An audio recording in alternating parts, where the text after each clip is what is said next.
Il grince ce sol, hein. Bref, salutations.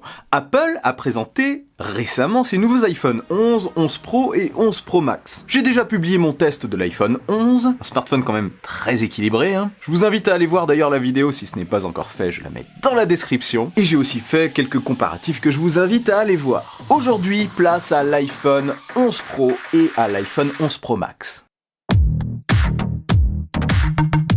Mon test se concentrera plus, on va dire, sur l'iPhone 11 Pro Max que j'utilise vraiment au quotidien depuis sa sortie. Mais étant déjà passé par l'iPhone 10 avant, je peux vous parler de l'iPhone 11 Pro et de son gabarit sans souci. Et j'ai aussi utilisé quand même un peu l'iPhone 11 Pro avant de le renvoyer, suffisamment pour me faire une idée sur l'autonomie du produit, etc. Et oui, je n'ai plus que celui-ci maintenant avec moi. Côté design, de face, l'iPhone 11 Pro et l'iPhone 11 Pro Max ressemblent à s'y méprendre à l'iPhone 10S, même l'iPhone 10 pour l'iPhone 11 Pro, et à l'iPhone 10S Max. Même taille d'écran, 5,8 et 6,5 pouces, même encoche, qui renferme un Face ID, cette fois un petit peu amélioré apparemment, mais je vois pas trop la différence. Seuls les boutons de volume et le bouton Power ont été légèrement rabaissés, mais vraiment légèrement, pour probablement avoir une meilleure accessibilité avec le pouce et les index. C'est surtout au dos que ça change. Il est désormais en verre mat, je trouve ça très élégant, la pomme atterrit au milieu et la mention iPhone a disparu. Franchement, je me fais tellement à cette nouvelle position que je trouve ça bizarre sur les précédents. Les joies de l'évolution design des smartphones. Sinon, côté couleur, on a les mêmes couleurs, mais du coup avec l'aspect mat à l'arrière,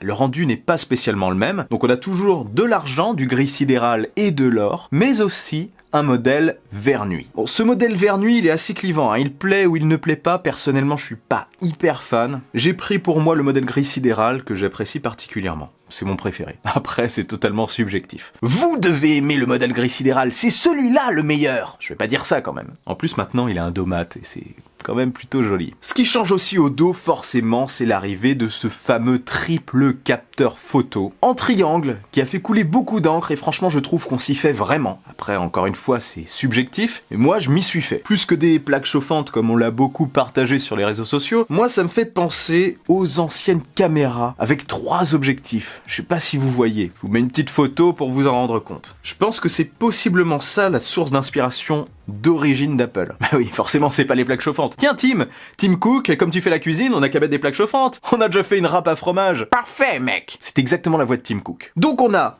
un grand angle classique, comme d'habitude, un téléobjectif, le même que d'habitude, enfin évolué forcément, et l'arrivée d'un ultra grand angle. L'ultra grand angle, c'est vraiment cool, j'avais vraiment apprécié, comme je vous l'ai dit dans une précédente vidéo, sur le Samsung Galaxy S10 et sur le S10 Plus, et sur le S10e aussi. Eh bien, pouvoir avoir ça sur un iPhone, c'est vraiment cool. Et pour finir, petit détail, le bloc photo fait partie du dos en verre, d'un seul tenant, sauf qu'il a été usiné pour être mat sur toute la surface, sauf le carré en verre qui est en verre poli. Côté prise en main, je vais être bref, hein, l'iPhone 11 Pro est comme l'iPhone 10 et l'iPhone 10S, donc son écran de 5,8 pouces le rend très accessible, je trouve, à une main. Bon, faut pas avoir une main trop petite, mais c'est le plus accessible, on va dire, des iPhones de nouvelle génération, de tous les iPhones à encoche. Et le 11 Pro Max, eh bien, comme il a le même gabarit que le 10S Max, je dirais la même chose que dans mon test du 10S Max, on ne peut pas ou très difficilement l'utiliser à une main à moins de faire le petit swipe de bas en haut, de haut en bas, pardon, sur la barre de navigation. Bon, c'est pratique 2 secondes, mais je vous avoue que lorsque j'ai pas accès au haut de l'écran, j'utilise tout simplement ma deuxième main. Perso, j'aime les grands smartphones, donc ça ne me dérange pas du tout, c'est exactement ce que je recherchais, mais si vous avez un doute et si vous hésitez entre les 2 tailles, allez les essayer en magasin, c'est le seul moyen de vous faire une idée. Moi j'adore cette surface, j'en ai besoin pour mon travail, et j'ai toujours aimé les grands smartphones. Pour consulter du contenu, c'est vraiment super. Et avec une coque, eh bien c'est pareil, je vous en avais déjà parlé dans les précédentes vidéos, Rhino Shield qui m'a envoyé tous les iPhones cette année et qui m'a permis de vous fournir tout ce contenu vidéo, les comparatifs, etc. et la future vidéo quel iPhone choisir, vous propose des coques très résistantes comme vous le savez, allant de la Crash Guard à la Solid Suite que j'ai ici, j'aime beaucoup la carbone, franchement c'est ma préférée, en passant par les modes NX totalement personnalisables. Vous avez une variété énorme de personnalisation, vous pouvez écrire des choses au dos, etc. Je glisse ça dans la description si ça vous intéresse. Et n'oubliez pas que vous avez moins 10% avec mon code REFRAME. D'ailleurs avant de finir là-dessus, là-dessus, j'en profite pour vous parler d'un petit défaut quand même des iPhone 11 Pro, 11 Pro Max et 11, c'est que l'écran est peut-être résistant au choc, enfin vite fait, hein, ne tapez pas dessus avec un marteau, mais il l'est beaucoup moins aux rayures, comme l'atteste ma dernière vidéo sur le sujet. J'ai eu une très mauvaise expérience parce que je n'avais pas mis de protection d'écran, donc si vous voulez protéger à fond votre iPhone, je vous conseille de mettre une coque Rhino Shield, un écran de protection anti-choc, et vous serez totalement tranquille. Pour moi, la protection d'écran, ça va devenir automatique. Voilà, comme je vous parle de l'écran, super transition, les nouveaux iPhone 11 Pro et 11 Pro Max ont un écran Super Retina XDR. C'est un nouvel écran qui est beaucoup plus lumineux et franchement, il est très bien calibré. Il est super agréable. Il est plus lumineux d'ailleurs que les précédents. On s'en rend compte spécialement à l'extérieur. Et le nom, hein, Super Retina XDR,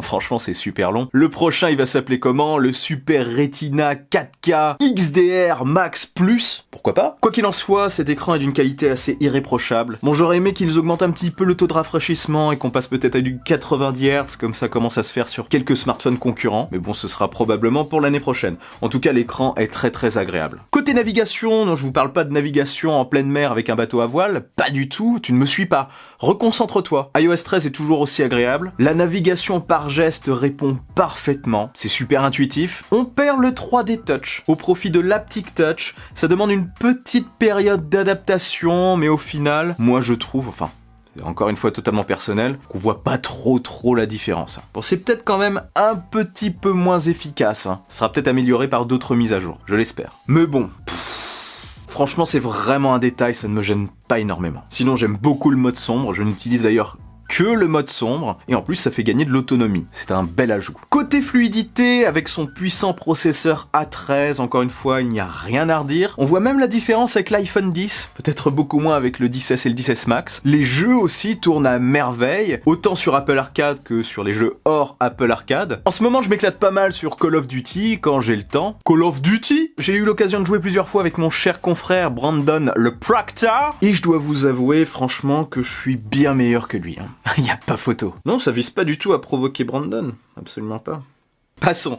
Côté sécurité, Face ID est toujours aussi efficace. Il aurait subi une certaine amélioration, franchement le précédent était déjà cool. Je vois pas trop la différence pour le moment, même si Face ID apprend progressivement. C'est parfait pour payer avec Apple Pay, se la raconter un petit peu lorsqu'on va dans un bar. Alors, pour ça j'utilise l'Apple Watch, s'identifier sur l'iPhone, etc. Enfin c'est très pratique. Côté autonomie maintenant. Autant l'iPhone Pro que l'iPhone 11 Pro Max ont subi une belle amélioration encore une fois. L'iPhone 11 Pro Max n'en avait pas non plus spécialement besoin, hein, c'est toujours bon à prendre, mais l'iPhone 11 Pro en avait besoin vis-à-vis de l'iPhone 10S, qui avait une autonomie un peu moyenne. Eh bien, le problème est désormais réglé. L'iPhone 11 Pro a enfin une autonomie qui tient la route. Elle est bien meilleure que celle du 10S, il y a une évolution très importante. Vous tiendrez une journée, mais tranquillement, voire un jour et demi. Après, moi j'utilise beaucoup l'iPhone. Et pour le 11 Pro Max, eh bien l'autonomie est encore plus importante que sur le 10S Max, dont l'autonomie était déjà très bonne. Vous tiendrez sans souci un jour et demi, voire 2 jours pour certains.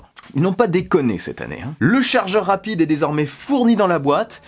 Enfin, donc on aura le chargeur de 18 watts qui est vendu aussi avec les iPad Pro. Sauf que vous aurez un câble USB-C vers Lightning car l'iPhone conserve sa prise Lightning. Cette charge rapide n'est pas non plus aussi rapide que celle des concurrents sur Android. Je sais pas pourquoi je tiens mon Apple Pencil, ça n'a aucun sens, je le remets en place. Comptez environ 50% en 30 minutes. Ce qui est vraiment cool pour un iPhone. Sinon on a toujours la charge sans fil. On parlait avant pendant les rumeurs d'une charge sans fil inversée. Apparemment le composant est dedans mais elle n'est pas active. Je ne sais pas pourquoi. Peut-être qu'il y a eu des problèmes de surchauffe qui les ont poussés à désactiver cette fonction. Peut-être qu'elle arrivera plus tard. Ça aurait été cool de la voir quand même. Quand vous avez vos AirPods, que vous partez dans un trajet assez long et que vous n'avez plus d'autonomie, ça peut dépanner. Tiens, d'ailleurs j'y pense, je l'ai pas mis dans mes notes, mais côté son aussi, l'iPhone 11 Pro Max et l'iPhone 11 Pro ont subi encore une fois une amélioration. Les haut-parleurs sont encore meilleurs, je trouve. J'ai comparé les deux, le 10S Max et le 11 Pro Max, et il y avait une grosse évolution sur le 11 Pro Max, alors que le 10S Max offrait déjà un très bon son. Là, la vraie nouveauté, c'est ce son en 3 dimensions et la compatibilité Dolby Atmos. Ensuite, on arrive à ce qui est peut-être la plus grosse grosse nouveauté des iPhone 11 Pro et 11 Pro Max, la photo et la vidéo. Pour rappel, je vous l'ai déjà dit tout à l'heure, il y a désormais 3 capteurs au dos et toujours un capteur frontal, un classique, grand angle, un téléobjectif et un ultra grand angle. Les 3 capteurs fonctionnent très bien ensemble, franchement ils sont très bien étalonnés, c'est assez dingue. J'avais ressenti sur des smartphones concurrents un gros changement lorsqu'on switchait entre le téléobjectif, le classique et l'ultra grand angle, notamment au niveau de la couleur, enfin des rendus. Là c'est quasiment pareil. Franchement ils ont fait un gros travail dessus et c'est assez bluffant. Petite ombre au tableau, les photos de portrait. Mais qu'est-ce qui s'est passé? Là, je dois vous avouer que je suis quand même un petit peu déçu. C'est parfois moins bon que sur l'iPhone XS Max. C'est surtout au niveau de la découpe. Parfois, les cheveux ne sont pas pris en compte, enfin... Il y a des résultats parfois bons et parfois assez dégueulasses. Pourtant la photo en elle-même est bonne, les couleurs sont bien restituées, mais côté portrait, on n'y est pas. Après on peut rattraper le coup avec les différents modes de portrait, le mode fond blanc est plutôt bien réussi je trouve. Mais bon, on va pas faire des photos à fond blanc à chaque fois qu'on va faire une photo de portrait. L'ultra grand angle offre de très bons résultats, même s'ils sont moins réussis que les photos obtenues à partir des appareils photo classiques et téléobjectifs. C'est moins précis, mais ça fait toujours son petit effet une photo ultra grand angle. Et ça peut nous permettre de laisser libre cours à notre créativité. Après perso, j'adore les photos en ultra grand angle. Autre nouveauté, autre ajout d'importance, ce sont les photos de nuit qui arrivent enfin sur l'iPhone. L'année dernière, ça leur a fait très mal parce que la concurrence avait sorti beaucoup de modes nuit dans l'appareil photo. Eh bien, on peut dire qu'aujourd'hui, Apple rattrape vraiment son retard car les résultats sont parfois bluffants. Moi, je trouve les photos très réalistes. Parfois, c'est un peu jauni, mais les lumières de ville, enfin en tout cas là où je suis, sont plutôt jaunes et j'ai trouvé les photos très proches de la réalité. Ça force pas sur le blanc quoi. Ça nous montre ce qu'on voit, en amélioré même. Et j'ai même réussi à faire de l'astrophotographie, à prendre les étoiles en pleine ville, il y avait quand même de l'éclairage autour. Je me suis caché à l'ombre pour capter un maximum le ciel. J'ai utilisé par contre un trépied parce que c'était une pause de 28 secondes sans bouger. Mais le résultat est vraiment cool. Bon, j'ai qu'une photo parce qu'après il a plu tout le temps. J'ai juste réussi à choper le seul moment où il n'y avait pas de nuages. Bon, je vais bientôt recevoir le Pixel 4 XL, ce sera l'occasion pour moi de comparer un petit peu les deux, parce que c'est quand même sa spécialité. Et à mon avis, il envoie probablement un peu plus du lourd sur ce sujet. Après, dans la prochaine mise à jour, il y aura aussi Deep Fusion, c'est la fusion de 8 photos pour obtenir une photo super quali. Je vous en parle pas dans ce test parce que je n'ai pas activé la bêta sur mon iPhone, parce que j'avais vraiment besoin d'un logiciel, et j'ai remarqué qu'il avait planté sur mon iPad avec la bêta, donc j'ai pas fait cette mise à jour. Donc j'ai pas testé Deep Fusion, mais je vous en parlerai sur les réseaux sociaux, sur Twitter et sur Insta si j'en ai l'occasion. Après cette mise à jour, c'est encore un plus qui sera apporté à l'iPhone. Donc vous voyez l'évolution qui a été faite sur les photos par rapport à la génération précédente. Moi je trouve ça assez fou, L'arrivée de l'ultra grand angle, l'arrivée des photos de nuit, Deep Fusion, et surtout côté vidéo. Là j'y arrive. Côté vidéo, l'évolution est aussi très importante. Déjà, on a les photos en ultra grand angle, je trouve ça vraiment très plaisant. J'adore filmer en ultra grand angle. On a de la 4K 60 fps au dos, bien sûr, mais aussi sur la caméra frontale. Et ça, franchement, c'est vraiment très cool. Les vidéos sont très stabilisées. Bon, là, j'ai filmé en 1080p 30 fps parce que mes vidéos sortent en 1080p. Je n'ai pas aujourd'hui ni la connexion ni le matériel nécessaire pour vous produire des vidéos en 4K, mais ça viendra. Quoi qu'il en soit, la stabilisation est dingue. Franchement, on a souvent l'impression d'avoir un stabilisateur. Sinon, pour le rapport qualité-prix, eh bien l'iPhone 11 Pro et l'iPhone 11 Pro Max sont vendus respectivement à partir de 1159 € et 1259 € par Apple. On pourra peut-être les trouver un peu moins chers sur des sites tiers. Je mets les liens dans la description si ça vous intéresse. C'est très cher, mais bon, on connaît malheureusement la politique tarifaire d'Apple. On se retrouve quand même avec un smartphone plus une super caméra. Combien coûte une super caméra stabilisée ?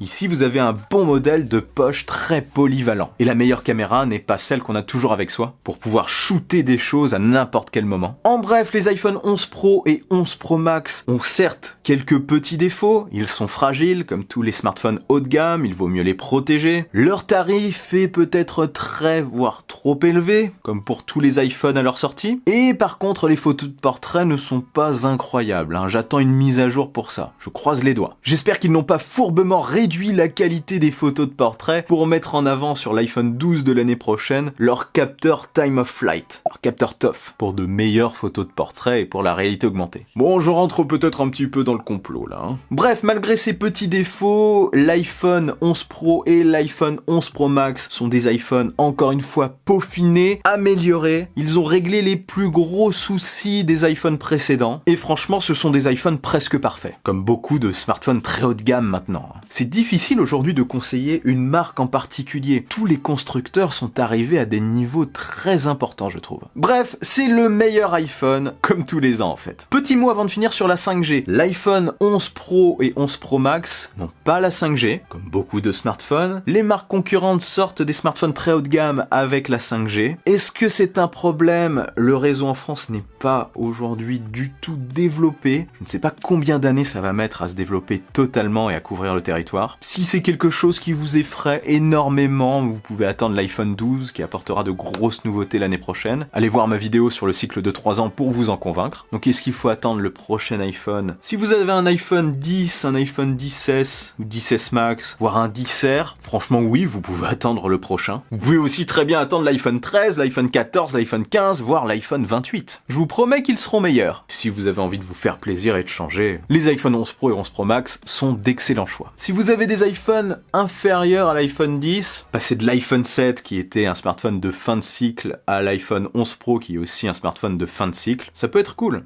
Enfin bref, je vais pas faire la vidéo quel iPhone choisir à la fin de ce test. On se retrouve prochainement pour ça. Et vous, ces iPhone 11 Pro et 11 Pro Max vous font-ils de l'œil? Ou pas du tout? Dites-moi ça en commentaire. Et dites-moi aussi si vous les avez pris, ce que vous en pensez. Ça m'intéresse beaucoup. Et si cette vidéo vous a plu et que vous voulez m'aider, partagez-la sans oublier le bon pouce en l'air qui claque. Pour ne rien louper, abonnez-vous à ma chaîne et activez la petite cloche des notifications. N'oubliez pas non plus de me suivre sur les réseaux sociaux, sur Twitter et sur Instagram. On se retrouve très vite pour une nouvelle vidéo. Vive la technologie, vive le futur. Allez, salut!